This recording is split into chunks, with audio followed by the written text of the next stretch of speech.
Baseball for breakfast once again here on Cards Hub 365. This is Sports Hub STL. All content brought to you by DraftKings. The crown is yours. Joe Roderick, Matt Rocchio with you on a Wednesday morning. Cardinals set to play another doubleheader, and we will get to the particulars of that. But early morning Cardinal news as Matt Carpenter announced this morning that he has officially retired from the game of baseball. Announced that on the Sports Spectrum podcast, the Get in the Game podcast with former teammate Scott Linebrick.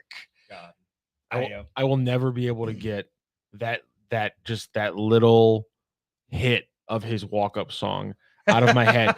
15 years from now, I will sit back and just think, long, hot summer day. Like that damn walk-up song. Who is I'm blanking on the name of the it's a two in the chat let us know, because I'm gonna notice it's a something two truckers, right? It's a two word, yes, right? it's like something, Turnpike Troubadours.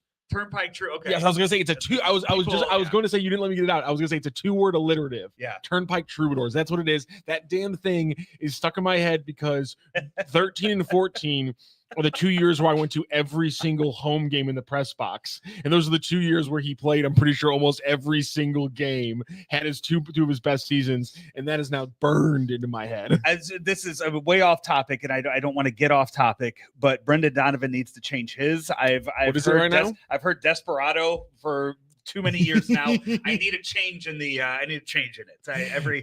That's another guy that needs to change his walk. Here's the thing, though, he can't change his walk-up music because he's still hitting well. But he's had it for too many years. I think that's that overlaps any kind of superstition at the moment. But anyway, Matt Carpenter retires from baseball. Tried to get picked up this past offseason, didn't happen for him, and retires.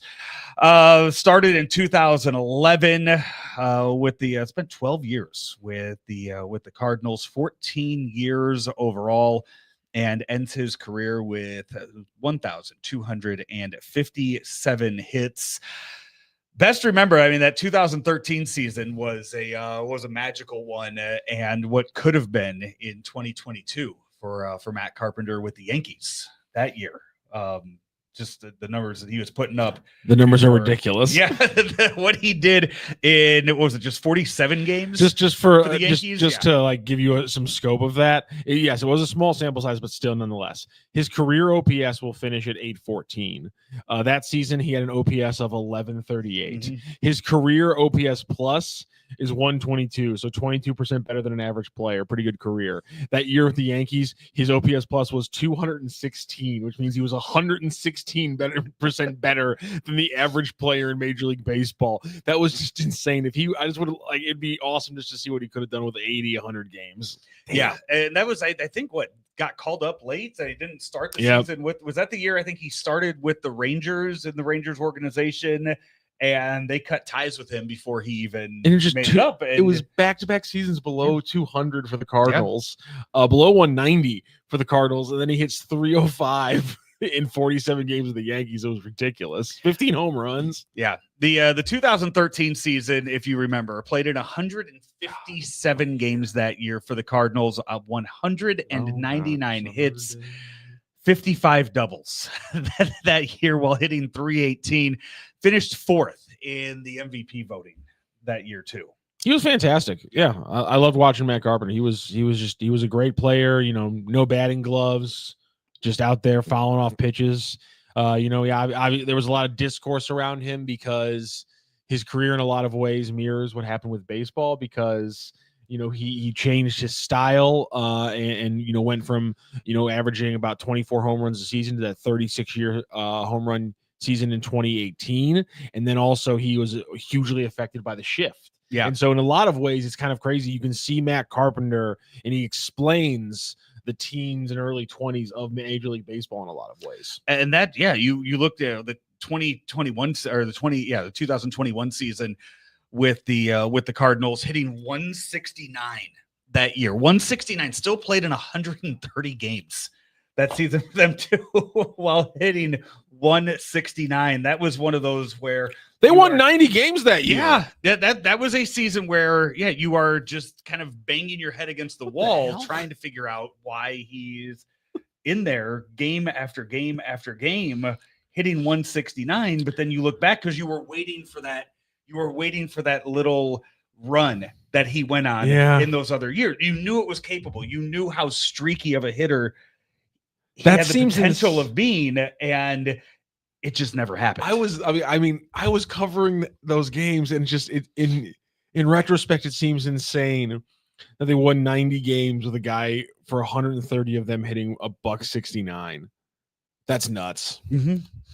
It ended bad, and then he got to come back, and it got to end on a pretty good note overall. But man, it sucked when it sucked when it dropped off for Matt Carpenter. And I will, and unfortunately, that truly was a case of, as you mentioned, that was the shift. I mean, you look at players that were affected by the shift the most, and Matt Carpenter is one of those names that's at the very top of the list as a guy. I don't have his spray chart in front of me, but it's one of those you look at, and that's why teams went to a shift. And with Matt Carpenter up to bat, that's where you would see just those extreme defensive alignments with him up there, and nothing was changing, no adjustments were being made. And unfortunately, while the 55 double season, partly because it was part of such a special 2013, will always be what I remember him most about. Unfortunately, I think the second most lasting memory I'll have of Matt Carpenter is, in fact, in this building that we're sitting in right now on April 10th, 2019, when everyone who was here that day for the radio station was absolutely befuddled when the press release came from the Cardinals that they were having a press conference, because everyone was doing the math. Okay, who could get an extension? It's too early in the season to fire anybody. What the hell's going on here? And then when it finally gets released that it's an extension for Matt Carpenter, everyone was baffled. And I'll just never forget, because I don't think there's another story in the last, the last 10 years or so for me working in radio where I was in the studio and everyone is just looking at each other like, do you have a good way to explain this? Because I got nothing. That 2013 season, as you look at it by the numbers, and you look at some of the runs that he went on that year, that August, September for him, you talk about finishing the season strong. August that year ends with an OPS of 823. September, October, a 964 OPS. 23 of his 55 doubles came the final 2 months of the season for the Cardinals that year that they won 93 games on the season. Cardinal Hall of Famer. Oh, geez. 12 years with the club. Yeah. One pennant while they were here. Would not have won a World Series with the team. Just 13. Yeah. Went to the World Series in 13. Yeah. I'd say maybe. Yeah, I'll say he'll get plenty of votes in consideration. And yet somehow the highlight of him that's going to play over and over and over again for the next 20, 30 years is going to be him getting picked off of first base by Todd Helton in the hidden ball trick. That's one that'll still pop up from time to time when you show a good hidden ball trick. It'll be Matt Carpenter diving back into first on the pickoff and then walking off the bag for a split second. Yeah, I kind of forgot about that one. That's a really good point. I just saw it last week. Just popped into my Instagram last week. So it reminded me again that Matt Carpenter did that. Not sure which year it was, but one that he will be remembered by for many, many years to come. Who was it that got picked off by John Lester at first base? Fam, that was it. Okay. Because he had a 25-foot lead. Yeah, because they didn't think he was going to throw over there, and he finally did. And I was just, we're just talking about pickoffs, and I was like, wait, I was like, Carpenter wasn't the one who got picked off by Lester, was he? No. Okay, God, that one's hilarious. Yeah, that one was funny just because of how ridiculous of a leadoff. The broadcast is also the broadcast in that moment. It was okay if he doesn't throw over now, he's never going to throw over ever in his entire career. I wanted to look at something really quick because that 20 2013 season, not only was it special for Matt Carpenter, I kind of referred to it earlier, but obviously that was the season the Cardinals go to the World Series on the backs of one of the greatest runners in scoring position seasons ever from the plate for an entire team. Matt Carpenter, with runners in scoring position that season, had an 1,000 OPS. In 116 at-bats, he hit 11 doubles, 2 triples. He had 1 home run with 62 RBI. He had more walks than strikeouts, 388 batting average, and 1,000 OPS with runners in scoring position. Just absolutely insane. Yeah, the 2018 season, as somebody points out too, was another good one. That's the one I think you look at that one as far as the if you look at the splits for that and you look at the second half numbers that he had that season. That was the 5-for-5 game at Wrigley. That was the debut of the salsa. That was that was when Matt Carpenter. That you. By the way, that's the explanation for the extension. That's what it was. Is something they didn't get done in the offseason that they decided to do then. So there's your explanation. At the same time, though, giving a 33-year-old an extension off 2 good months. Yeah, maybe not the best logic in process, no. and the result wasn't what you wanted it to be, was it? Yeah, that you just look. I mean, started off slow in 2018, and that April finished slow in September, but May through August, it's kind of surprising. It only finished 8th he only finished 8th in the MVP race for that. We have lineups for you for the Cardinals and Phillies, game 1 of 2 on the day. This is Cards Hub 365, brought to you by Gray Bar, powered by Gray Bar each and every day. And if you're suffering from supply chain issues and they're disrupting your operations, have no fear, because Gray Bar has you covered. If you need Gray Bar, go to graybar.com to start an order. Graybar.com. Fix those supply chain issues with Gray Bar, your distributor for electrical and datacom needs. We here at Sports Hub STL, all content brought to you by DraftKings. The crown is yours. 2 games today for the Cardinals, their 4th doubleheader already of 2025. They had 5 doubleheaders all of last year. So already just piling them up.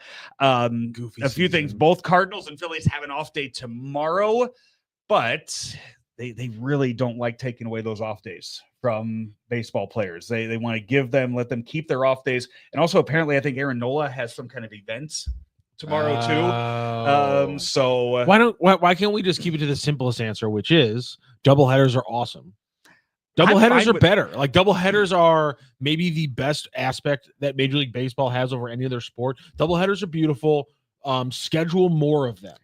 I believe there are quite a few scheduled this season, like already scheduled. Yes, like schedule more of them. The schedule. I love it. This year, something they started Let's hit double last year. digits. I think there are. I think if you look through, I don't think the Cardinals have any, but I think throughout baseball there are some scheduled doubleheaders. I'm saying let's hit double digits for the Cardinals. Yeah. So I'd rather not.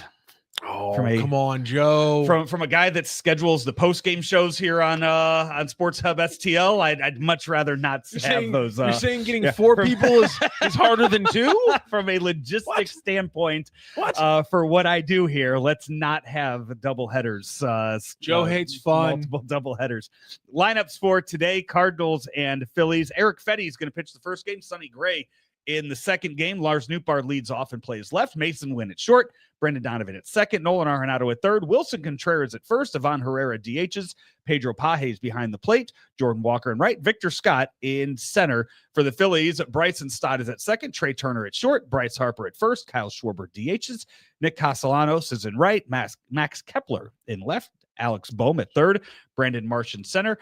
And Rafael Marchand is behind the plate. Jesus Luzardo pitching for the Phillies in game 1 today. We need to do our due diligence here as we are playing the Phillies. You got to check the trending tab on Twitter, see if anything is going crazy. See if our boy Castellanos is live to crank something 400 feet today. Nothing's happened in the world. Yeah, nothing's happened in the world.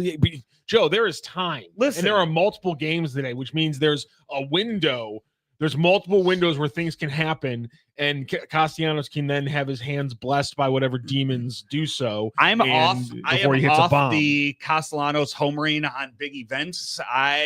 Famous last words. I put a lot of eggs in the basket when the Pope died, and Nick Castellanos did not come through for me. By eggs in the basket, you mean your Roddy bombs, which are... Oh, I went more than just Roddy bombs that day. Oh, no. I got back home over to Illinois, and I got on DraftKings. Did you? And okay, he let me down. What would have been the play, and what should go look back? I haven't seen when the last time Castellanos homered. I'm checking it right. I'm literally checking it right now to see when Leo the 14th was named the Pope. I was literally, because that's a play right there. Get out of my brain. You throw $14 on the idea of Castellanos homering on that day. The last time Castellanos homered was May 6th, and he's been in a little bit of a drought this year. Yeah. The last time he had homered before that was April 14th. Okay, yeah. So only 4 home runs this year, and there's been bigger things than that. So interested to watch today, and I wonder. I would imagine Cardinals may be going away from this, but something to watch for the second game. I believe the plan going into this series was Ivon Herrera was supposed to DH yesterday and catch today. I think that was the scheduled plan going into it with his rehab here at the big league level. Having 2 games today and seeing him in the lineup for game 1, I do wonder if they will go with that plan still and have him catch the nightcap. Yeah, it's hard to know. I guess my question would be, do you think they'll have him catch Sonny Gray? Had Pages been catching him before the injury? I feel like Pages had been catching Gray before the injury, right? Yeah. Okay. So and that's another one. If Pages is catching game 1, if you have 3 catchers on your roster, you're not having one guy catch all 18 innings. So yeah, and also like, wouldn't you?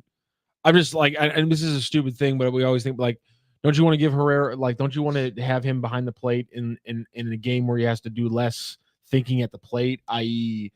put him behind the plate when he gets to rake against a lefty? Yeah. As opposed to having to go righty and have to be breaking down that matchup against not only just righty, but Aaron Nola righty. Right. And it's like, you don't want him to have to be like balancing all of those things. I'm not sure if they actually think that deeply about it, but those are the potential variables that would be playing in the decision. Yeah. So I think it's more about what catcher the pitcher wants. Something to watch for game 2. Game 2 set for 5:15, so it'll be a shorter turnaround between game 1 and game 2. They should do more of those. So I'm fine with that. I love the short turnaround. I'm fine with the short turnaround. So same tickets. That'll be that always should be the case.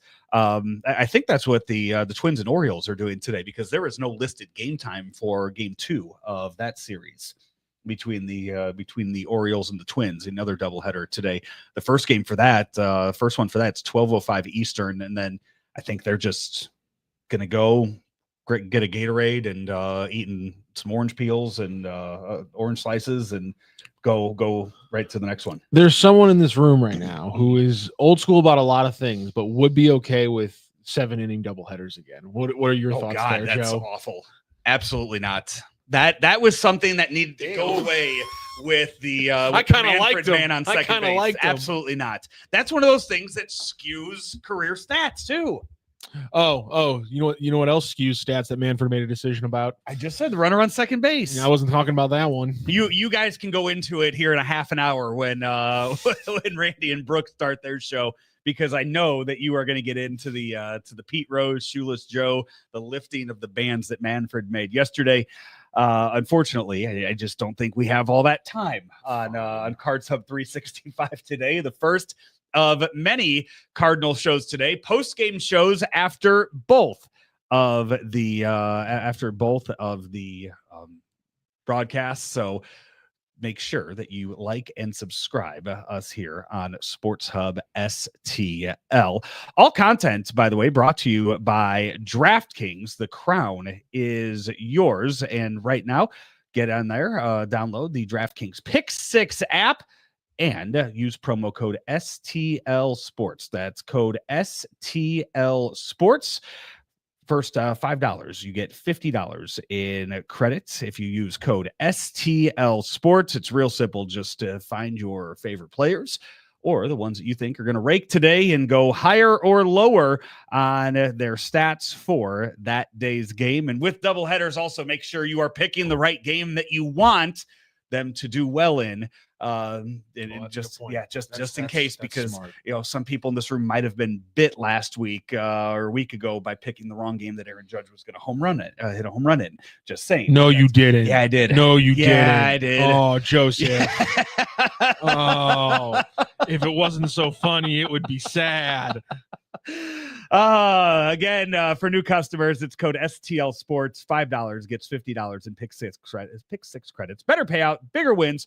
Only with pick six from draft. I do want to say, if something historical does happen today, you can get Nick Castellanos more than a home run or more than 0.5 home runs, and let's go with more than 4.5 strikeouts thrown by Eric Fetty. You combine those two, and you're getting 10.8x on your original wager. There you go. Gambling problem? Call 1-800-GAMBLER. Help is available for problem gambling. Call 888-789-7777 or visit ccpg.org in Connecticut. Must be 18 and over. Age and eligibility restrictions vary by jurisdiction. Pick six not available everywhere, including New York and Ontario. Void where prohibited. One per new customer. Bonus awarded as non-withdrawable pick six credits that expire in 14 days. Limited time offer. See terms at picksix.draftkings.com/promos. Xavier chimes in the chat asking why Fetty's pitching and not Gray. He corrected in a later message. Gray's pitching the second game of the doubleheader. So they was supposed to be Gray yesterday, Fetty today. They came out today. It's Fetty pitching the first game, Gray pitching the second game. I imagine that's a case of Gray just wanting to prepare for a night game. Maybe he's more comfortable preparing for the night game. Imagine that does nothing to change the future rotation of this team. I'm just gonna you go that way. I'm gonna go. Baseball made a call and said we want aces in the night game. They've got Nola. We want Gray. Damn it. I don't think baseball cares about the ratings of a 5:15 Central team on a Wednesday in the second game of a doubleheader. Although Sonny Gray versus Aaron Nola is a much more sexy matchup. Keep your head in the sand. So that's your nightcap for the game today. 5:15 Central Time. Sonny Gray, Aaron Nola, who's 1-6 on the season with a 4.89 ERA. Sonny Gray 4-1 with a 3.50 ERA. Should have came and saw the zoo on the season. Your lineup again, though, is out for the first game. It's Nootbaar in left, Wynn at short, Donovan at second, Arenado at third, Contreras at first, Herrera DHing, Pages catching, Walker in right, and Victor Scott II is in center field. Again for the Phillies, Stott at second, Turner at short, Harper at first, Schwarber DHing, Castellanos at right, Kepler in left, Bohm at third, Marsh in center, and Marchand behind the plate. For the Phillies, Eric Fetty, Jesus Luzardo is your matchup. Cardinals currently 1.5 games back of the Cubs in the NL Central. The Cubs score. What? Don't mention the standings. I'm watching the standings. I'm locked in on May the standings. 14th. I'm locked in on the the insane person. I haven't gotten into the wild card standings yet. Oh but God. we'll get there.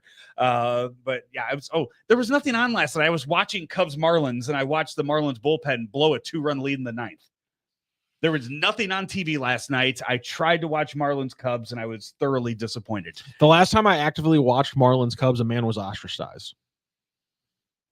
The last time I actively watched those two teams play a game against each other. Again, it was a boring Tuesday night. I'm saying nothing else to watch. There's Netflix, the Randy Hulu, the Randy Carricker show featuring Brooke Grimsley is coming up at the top of the hour at 10 o'clock. For Matt Rocchio, I'm Joe Roderick. Until next time, right here on Cards Hub at 365, powered by Gray Bar here on Sports Hub STL, sponsored by DraftKings. The crown is yours.